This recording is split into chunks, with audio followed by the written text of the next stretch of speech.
Hello' guys, কি খবৰ আপোনালোকৰ? নিশ্চয় ভালে আছে আৰু ময়ো ভালে আছোঁ। আজি মানে আমাৰ BA ফাৰ্ষ্ট চেমৰ শেষৰটো এক্সাম, মানে লাষ্ট এক্সাম আছে, সেইকাৰণে আমি গৈ আছোঁ এতিয়া কলেজলৈ। চ' ফাইনেলি মই ডিমৰিয়ান কলেজ গেট আহি পালোঁ। চ' এতিয়া এণ্ট্ৰি হ'ব লাগে। তাৰপিছত মোৰ আজিৰ এক্সাম হল ক'ত পৰিছে সেইটো চাব লাগে। এতিয়া সকলো ষ্টুডেণ্ট নিজৰ নিজৰ ছিট নাম্বাৰটো বিচাৰি আছে, মানে ৰোল নম্বৰটো বিচাৰি আছে কোনটো ৰুমত পৰিছে। তো সেইকাৰণে ময়ো চাব আহিলোঁ। মোৰ ৰোল নম্বৰটো হ'ল 35, মোৰ ৰুম নম্বৰ হ'ল C004। বিচাৰি পালোঁ। এতিয়া এক্সাম হললৈ যাব লাগে।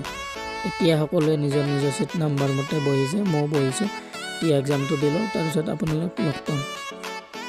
A few moments later.